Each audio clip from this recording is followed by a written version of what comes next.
Pernah nggak sih Anda ngerasa kayak tenggelam gitu di lautan notifikasi, kesibukan sehari-hari, sementara itu Al-Quran di rak buku kita cuma diem aja ngeliatin. Nah, hari ini yuk kita coba bedah bareng-bareng gimana sih sebenarnya hubungan kita sama kitab suci ini di tengah dunia yang serba digital dan serba cepat. Oke, kita mulai ya. Oke, kita awali dari kalimat ini nih. Dan mungkin kalimat ini agak nusuk ya rasanya. Ketika mushaf berdebu, hati pun ikut berdebu. Ini tuh bukan cuma kiasan loh, tapi lebih kayak sebuah diagnosis. Jadi, debu yang nempel di mushaf itu sebenarnya cerminan dari kekosongan atau mungkin kegelisahan yang kita rasain di dalam hati, tapi seringnya kita nggak sadar apa sih penyebabnya. Coba deh kita jujur sama diri sendiri, lihat perbandingan ini. Di satu sisi, ada HP kita, yang kita pegang berjam-jam, isinya puluhan aplikasi, nyedot perhatian kita terus-terusan. Nah, di sisi lain, ada musraf kita, petunjuk hidup kita, yang seringnya malah nggak kesentuh. Pertanyaannya jadi bukan soal mana yang lebih canggih ya kan, tapi lebih ke, prioritas waktu dan energi kita tuh sebenarnya kemana sih? Ini gambaran pertarungan sunyi yang terjadi tiap hari loh. Gini deh, kalau kita lihat masalah-masalah besar di sekitar kita, kemiskinan, perpecahan, krisis di mana-mana, gampang banget kan nunjuk keluar. Oh, ini salah ekonomi, ini salah politik. Dan ya, semua itu emang masalah nyata. Tapi, gimana kalau semua itu cuma gejala? Gejala dari penyakit yang akarnya jauh lebih dalam. Yuk kita coba cari tahu akarnya apa. Nah, ini dia nih jawabannya. Akar masalahnya ternyata simpel dan fundamental banget. Kita jauh dari Al-Quran. Coba bayangin deh. Anda mau ngerakit lemari tapi nggak pakai buku panduannya.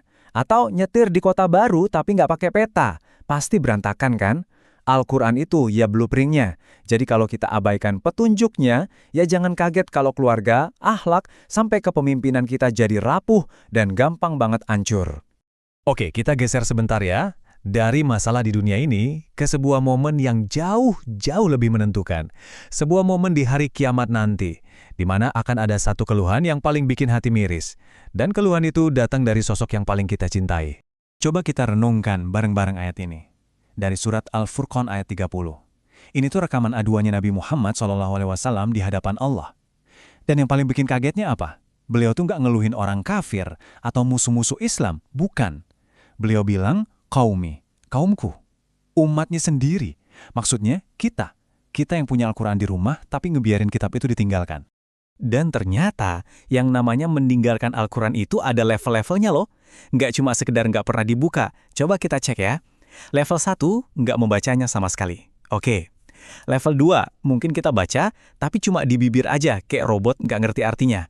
Naik lagi levelnya. Kita paham artinya, tapi nggak pernah kita renungin, nggak pernah ditadaburi, apa sih hubungannya buat hidup kita? Dan puncaknya, ini yang paling bahaya. Tahu isinya, tapi sengaja nggak diamalin. Coba deh kita jujur, kita seringnya ada di level mana ya? Terus pertanyaannya, apa sih yang bikin kita segitu gampangnya ninggalin Al-Quran? Senjata paling ampuhnya apa? Nah, setan di zaman kita ini pinter banget. Dia nggak datang terus bilang, jangan baca Al-Quran.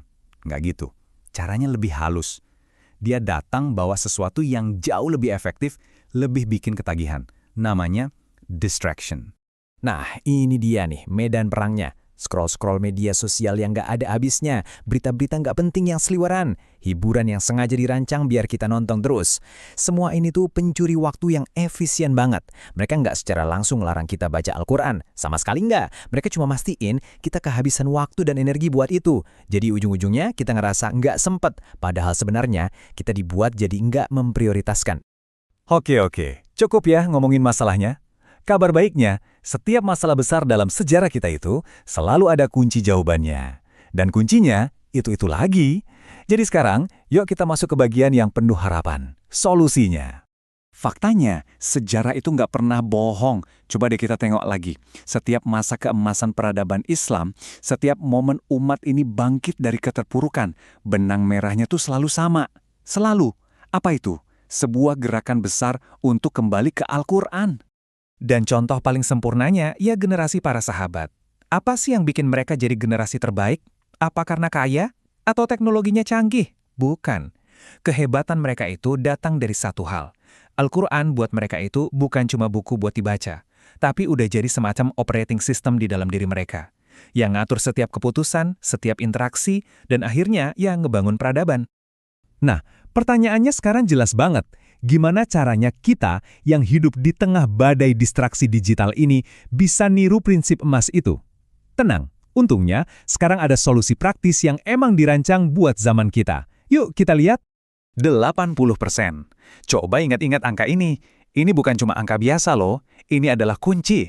Sebuah jalan pintas yang bisa ngubah Al-Quran dari yang tadinya terasa jauh dan asing, jadi sahabat kita yang paling dekat. Dan ini dia rahasianya.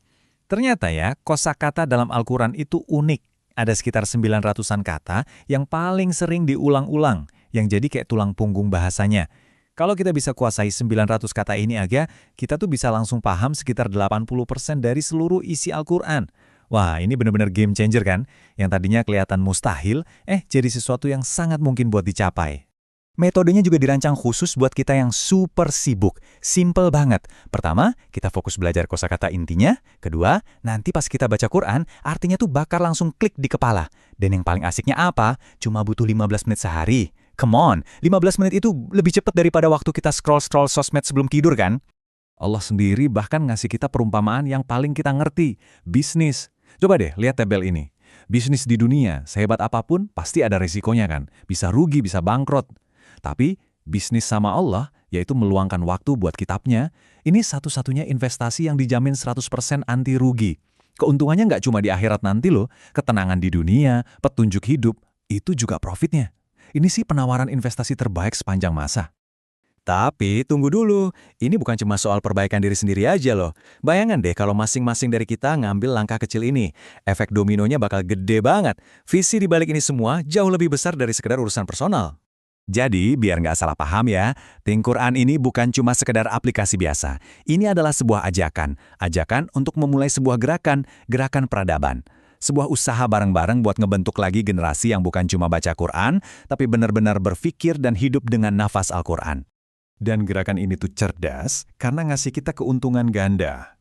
Ya, ada keuntungan dunianya tentu. Tapi coba lihat keuntungan akhiratnya. Ini tuh ibarat kita nanam pohon yang pahalanya ngalir terus nggak pernah berhenti.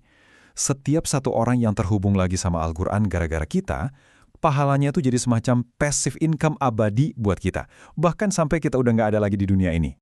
Pada akhirnya, semua visi besar tadi, semuanya balik lagi ke satu hal. Apa yang kita lakuin hari ini, sekarang. Nggak usah mikir harus langsung berubah drastis. Semua perubahan besar, termasuk perubahan dalam diri kita sendiri, itu selalu dimulainya dari satu langkah kecil aja. Tapi konsisten, istiqomah. Jadi, kita udah lihat masalahnya, akarnya, sampai solusinya. Sekarang, bola ada di tangan Anda. Lupain dulu deh rencana-rencana besar yang muluk-muluk. Pertanyaannya, simpel banget. Langkah kecil apa yang mau Anda mulai hari ini, langsung setelah ini selesai? Apa mau buka mushaf 5 menit aja? Atau coba pelajari satu kata baru dari Al-Quran? Pilih satu aja, dan mulai dari situ.